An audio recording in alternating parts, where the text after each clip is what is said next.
I'm being told that the match is ready to go. So let's head down to it right now and let's kick off this round number 4 here at Paupergeddon. Is play draw dependent in this matchup? I imagine if I'm the combo deck, I've got to be on the play, get in underneath my opponent and try and get that big one shot. I can't really sit back for, go to the mid to late game because they'll just have too many answers for my creatures. Yes, but I think it's not super dependent. I think Affinity really want to start because he's the aggro deck in the format, while the combo deck can just kill your opponent in 2 turns.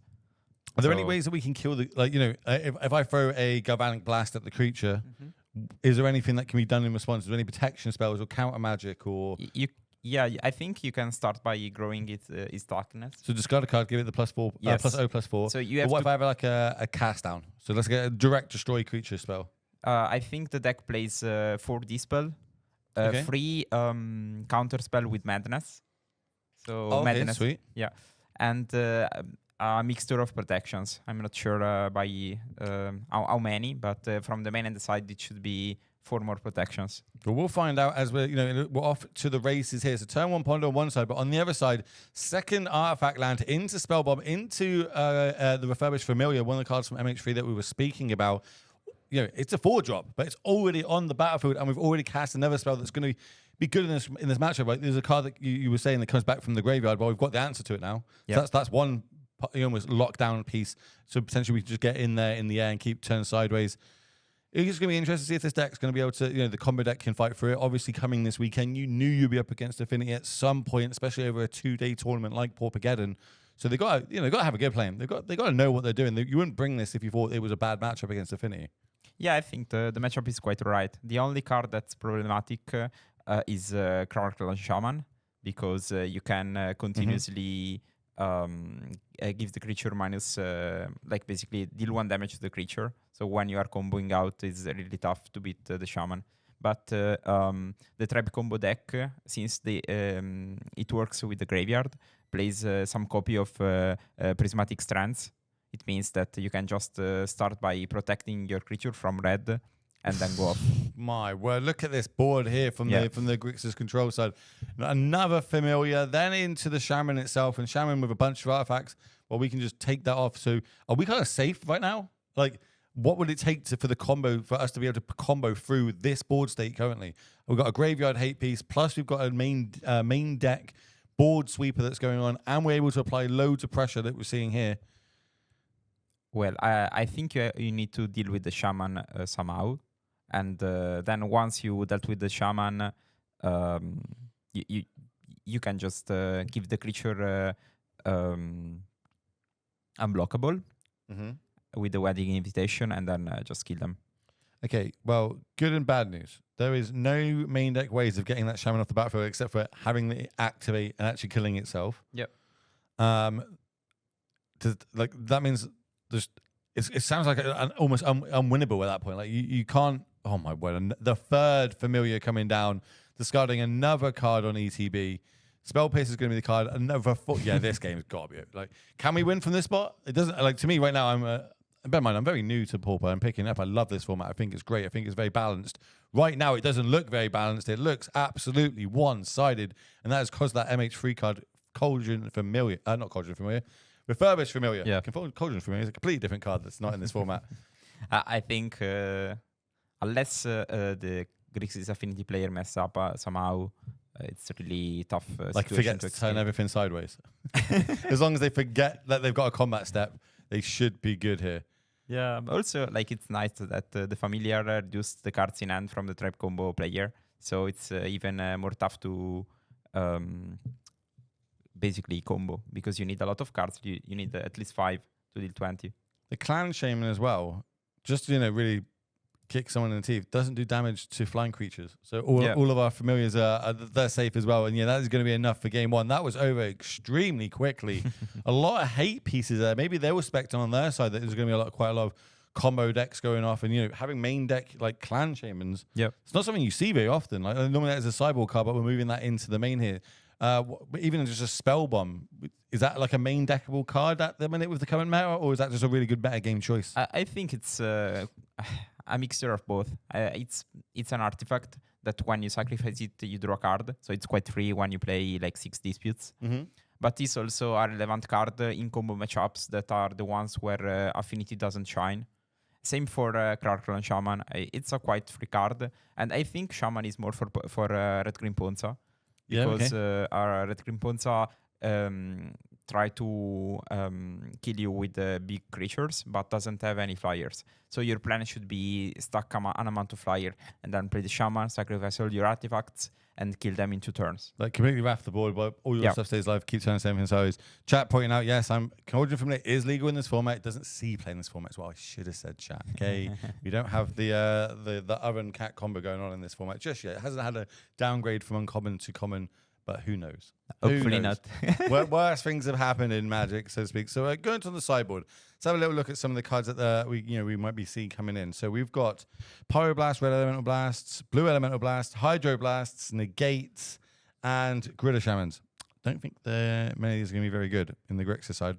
But anything you think you should be bringing in? Maybe the Negates? I would bring both Hydro and Pyroblasts, because they both like old D8 Blast. I would bring in all of them. Because, all of them? Yes, because they all counter the piece of the combo that switch power and toughness. Because it's a white blue card. But would you bring all 8 in? Are you really that scared of it? Are you willing to dilute your game plan of your deck enough? Because that card will just stonewall this deck. Like, is it that powerful in this matchup? I think so, because the other deck is an all-in combo deck. It doesn't have any other plan. So once you can keep the combo in check with 2 protections, you can just at some point play an Enforcer and attack 6 times. Right, well, on the other side, we've got a bunch of Dispels in the sideboard. It looks like the 4/4 copies, so there wasn't going to be any in the main. Then we've got, Hydroblasts, Piracy Charms, what's this prevention one called again? Prismatic Strands. Prismatic Strands, thank you. 1 mountain in the board. I don't know if this is actually lined out correct. Maybe there isn't 1 mountain in the board, but maybe there is. Some more protection spells and some more, flanking palm. Anything here good in this match? I think I would just bring in Lawrence Escape and that's kind of it. You can maybe board in a couple of Blue Elemental Blast, but that's kind of it. That doesn't seem great. Like, bear in mind, if the game 1 looks so one-sided, you'd almost think, okay, right, if I think this is a bad matchup, I'm going to have a bunch of cards in my sideboard in case I do play against Affinity, because you feel like you're going to play against Affinity at some point in this tournament, especially if you have a deep run in it. You need to have a good game plan for it. Maybe just the game 1's meant to be really good. I mean, we just saw them have it all. It was really one-sided, or is it literally you just accept this is my bad matchup? I'll take it on the chin. I'll try my best, but realistically, this isn't the one I came here to beat. I came here to try and beat Ponzo, trying to try and beat some of the other slower mid-range decks in the format. I think the matchup is not that lopsided, but that Affinity start was incredible. But I think that one of the not great thing about Affinity is that your game plan is not repetitive. So sometimes you start with very aggressive draws. Some other times you just do turn 2 Ichor Wellspring, turn 3 Dispute, turn 4 the Ichor, and you do nothing for a lot of turns. So I think everyone agrees that Affinity is a control deck. Nowadays, with all those flyers, the deck list shifted a bit to more of a mid-range and sometimes aggro, as we saw. Yeah, that was explosive. Those familiars basically showing how good that card is. Just being able to have a 2/1 on the battlefield, which you're casting for 1 mana. Your opponent discards a card, and if they don't have any cards, then you get to draw cards. So it's always going to be a 2/1. No matter what, that card is always a 2/1. And the later the game goes, when we start bringing them back out of our graveyard and recasting them, and some other decks in the format use it to just bounce it back. Obviously, we saw Gavin Verhey a couple rounds ago doing that. That's the reason why we're splashing black, so we can bounce the familiars and replay them in the same turns, getting more value that way. It's a really cool card to see, and it's good to see seeing a lot of Pauper play. Yeah. And we're off to the races. So it isn't free to be able to play 3 colors in Pauper. There is no fetch lands, there is no shock lands, there is no quick mana, so to speak. We do have to rely on these tapped dual lands. Obviously, the Affinity ones are the ones that are of choice right now, because that's the name of the game of the deck. Now here's my question: how quick can this deck win? This combo deck. You can either win on turn 2 sometimes. Oh, okay. So if you get at turn 1, turn 2, you can. Okay, cool. Well, we're going to be going into game turn 3.